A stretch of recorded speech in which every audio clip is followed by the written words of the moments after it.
Time check, 11:40 a.m. October 27, 2022. Ayan. Magandang araw.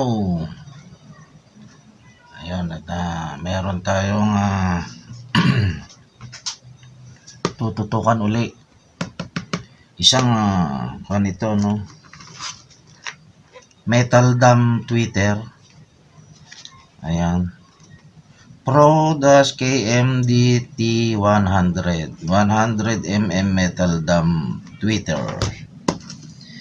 Ayan, tatalakayin natin siya.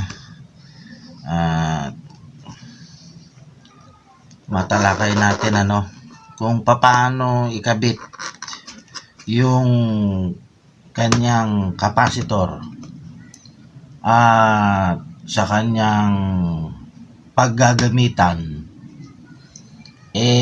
Meron tayong iba't ibang option para sa mga ganitong,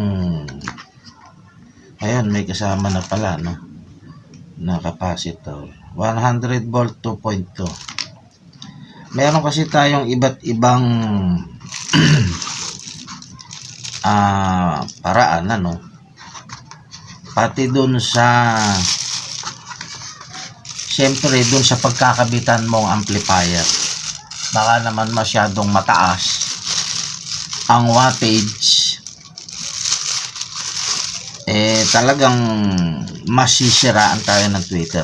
Hindi tatagal yung ating mga Metal Dam Tweeter. MDT Pro Series.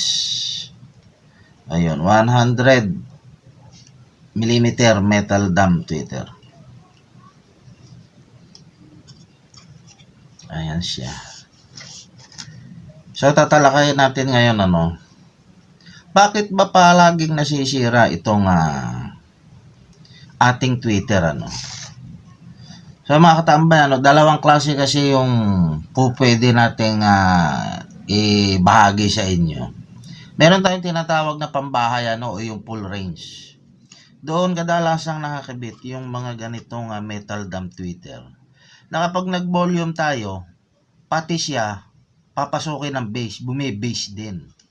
Kaya may mga capacitor ito, pinaka-protection niya, at dumidepende rin ito sa kanyang microfarad doon sa kanyang performance sa tunog. Mas mababang microfarad, mas matinis, mas mataas, mas siya mas medyo intense siya. Ayun, pangalawa, yung setup na isang pambahay, yung tinatawag nating professional setup, na kung saan nakahiwalay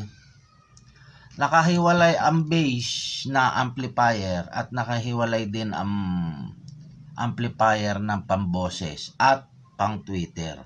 O kadalasan naman magkasama na sa isang amplifier yung pamboses at tweeter. Yun yung tinatawag nating mid-high box.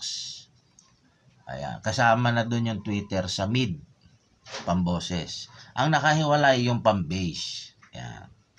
Para iwas sunog. Iba ang timpla ng amplifier ng pamboses tsaka pang high, mid-high, iba ang timpla ng pambass. Kaya pag nagdiin tayo ng kanyang volume sa professional setup nakahiwalay, hindi pinapasok ng bass tong mga ganito kasi nakahiwalay na siya. Iwas sunog. Ngayon, balik tayo sa pambahay na setup, sa full range na tinatawag. Kung saan ito yung kadalasang ginagamit o nakakabit. Ganito yung ginagawa natin, meron siyang capacitor na pag tinataasan natin yung microfarad, ito 2.2, medyo matinis to. 2.2 microfarad, 100 volt. Ayan. Ilalagay natin siya sa positive niya.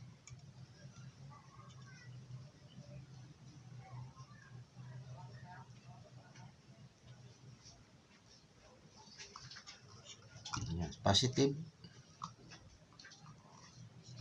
I-spot na natin siya para hindi na gumalaw.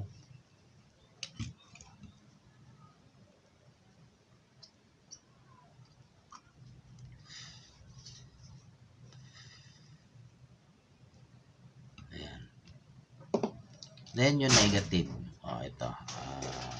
Yung wire na isa sa negative.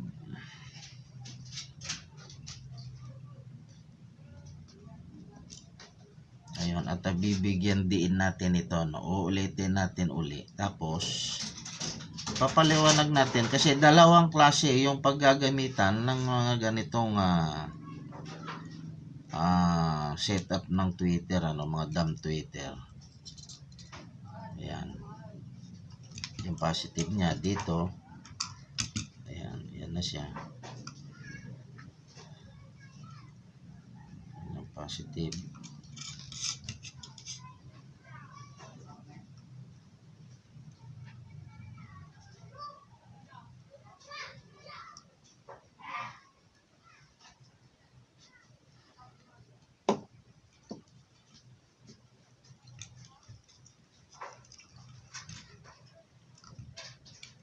So, ito na yung kanyang setup, kapag kita ba? Okay, ayan. Ganito yung kanyang magiging setup, positive, dumaan sa capacitor, tsaka pa lang siya pumasok dito. Ito, setup na ganito,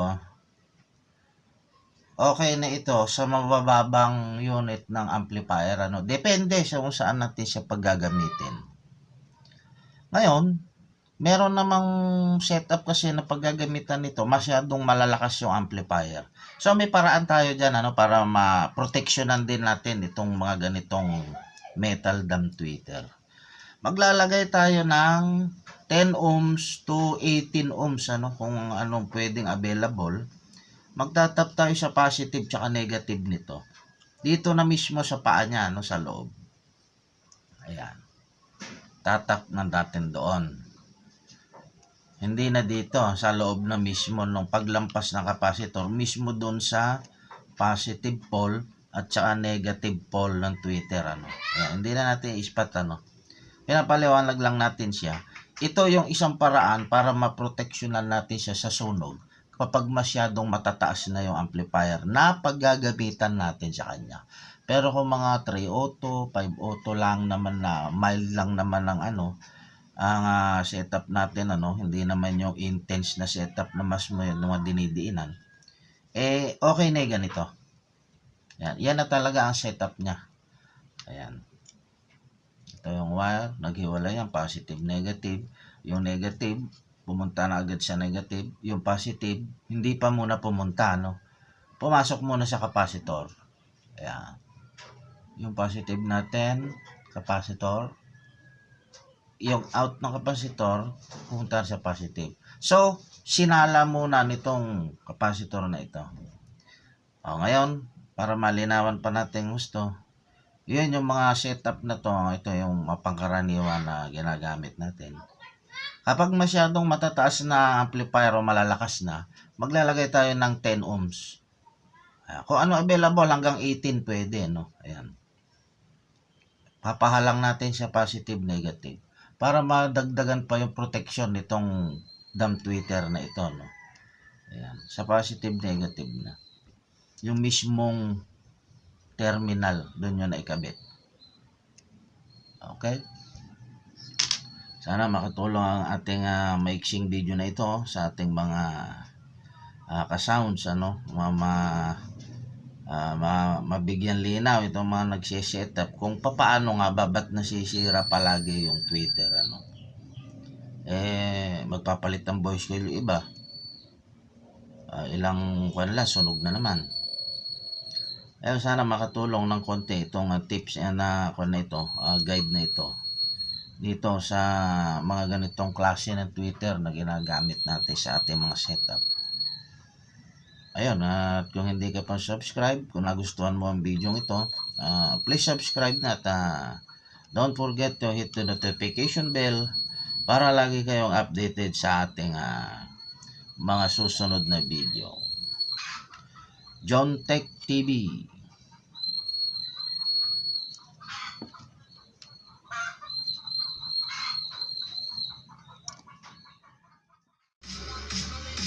Ayan, at ating isa sound check siya. Sa sound check natin.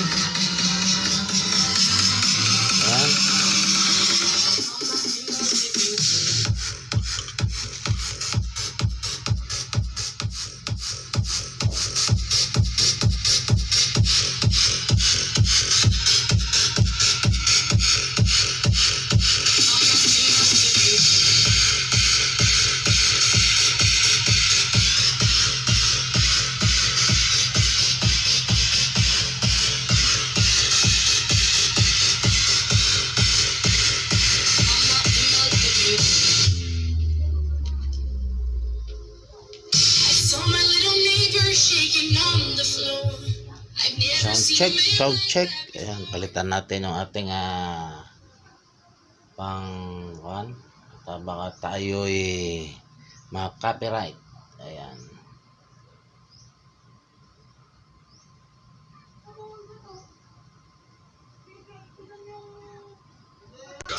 The Mix exclusive. Sound check. Sound check pa natin. Ayan.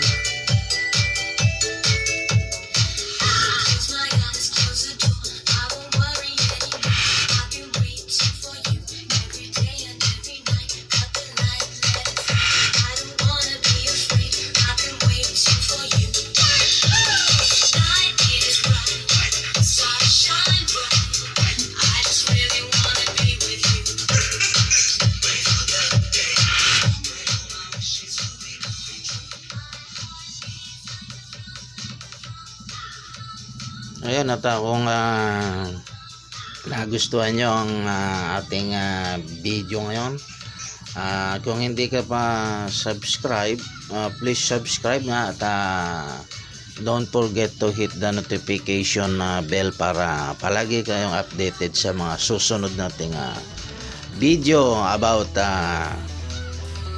electronics tutorials, tips, dito lang sa John Tech TV.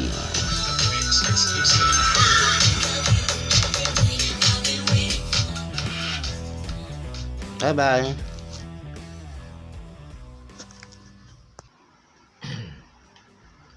Shout out time tayo mga katambay. Ayan, shout out natin yung ating mga masugid na taga-subaybay sa ibayong dagat, ano. Shoutout natin yung ating mga subscriber sa Pakistan, Vietnam, India. Nakakuha tayo ng 0.4% kabuuan ng ating subscriber. Napakababa pa po niyan, pero para sa akin po napakalaking bagay na po yan. Shoutout po sa ating mga kaibigan sa India, Pakistan, Vietnam. Nakuha po natin yung 0.4 na percentage po na yan, nakabuuan ng subscriber ko. Sa video na yung patungkol dun sa inverter fishing machine. Ayan nyo po, marami po tayong i-update patungkol sa paggamit ng inverter fishing machine. Ayan, shoutout din natin si Charles Andre Bautista na Santa Barbara, San Antonio, Nueva Ecija. Shoutout po sa aking mother, Nanay Amor, Tatay Do, sa aking mga kapatid dyan. Shoutout sa inyo. At hindi ko na po isa-isahin at napakarami pa po nito. Shoutout po sa ating mga subscriber na hindi pa natin nabasa. Sa susunod po nating video at shoutout po tayo muli. Magandang araw po sa inyo lahat.